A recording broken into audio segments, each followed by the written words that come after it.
Hey. Okay, this is Trudy Hicks, my newfound grandmother here in Charleston, South Carolina, and she's going to tell us about the history of basket weaving.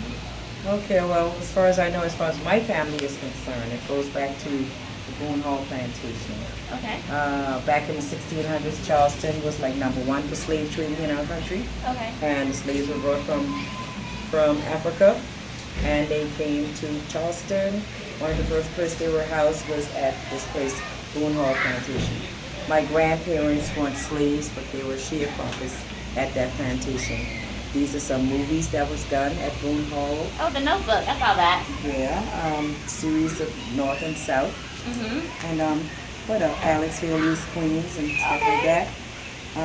The big houses there, 9 of the original slave cabins is still there. Wow. Cabin 1, my grandparents lived in it. Mm-hmm. My aunt is the only person living today, I believe we can record that was born in one of those cabins. This book called Sweetgrass Baskets in the Gullah Tradition by Joyce Coakley has some of my family members in there. And these are my grandparents. If you want to capture the little story right quick, it tells you about them living at Boone Hall. Okay. And their oldest daughter, Viola. That's my Aunt Viola, who is now 98 years old. She's a teenager here, but she's 98 years old. Your grandparents had 12 kids, right?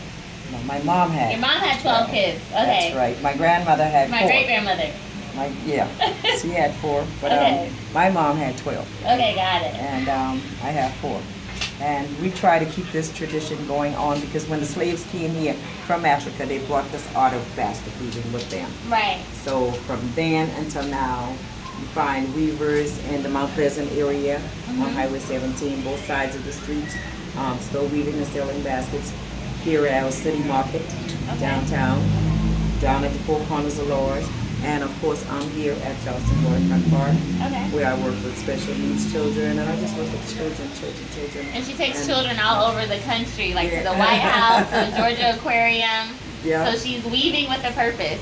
Yes, and we enjoy doing it very much. No child is too young. I start with them at 2 years old. I have a 2-year-old that sort of knows how to do the basket weaving? Make the basket. Wow. And not only the basket, but most beautiful, if you want to take some little sites of our roses, we take the palm and we make palmetto roses also. We use them for weddings and special occasions. And baskets are just all over the world now. We have stuff that's at this Smithsonian. We don't advertise too much about ourselves, but this is one of the magazines that we featured in. Okay. The Escape. You've probably seen that. I think on page 68. Let's see if we can find it in. 68 features or something. Right here. That's us right there. Oh, Low Country Sweetgrass Baskets. That's you? That's me. That's you! That was a big something I knew I was going to create for it. You're always ready. Stay ready. Good. Now, real quick, how far can you go back in your history? Like, how many generations can you go back in your history? My great-grandmother, my grandmother, my mother, there's me, my daughter, my granddaughter who lives in Texas. She's up on the pier right now. She comes every summer and works on baskets and roses. So I've been doing it since I was 5 years old. 61 years of doing it. I'm 66. And I just want to pass this on, keep it going. Wow, that's pretty spectacular. It's an art that Charleston appreciates. Everybody comes in from around the world. Yeah, we do the most awesome stuff with this material. I like the way you take something so simple and make it a masterpiece. This is what the sweetgrass looks like. The man's harvested material. Okay. That's sweetgrass. And this is the palm from our palm trees.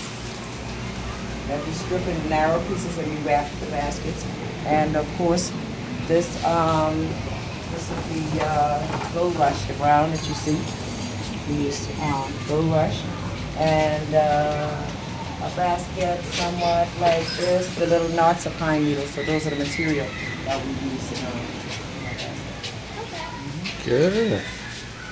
Thank you. The tool that we work with, I think I heard it before. Right under his foot. Here's one. Oh, okay.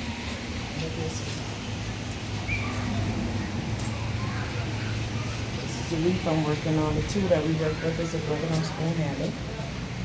And we go into each one of these little stitches.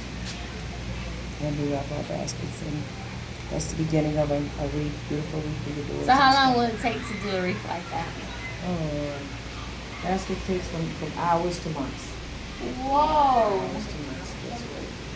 So It's a lot of time. hard on your fingers, but mentally it's Like therapy. Yeah, right. Yeah. Like gardening, but you're doing it with the basket weaving. That's right. Yeah.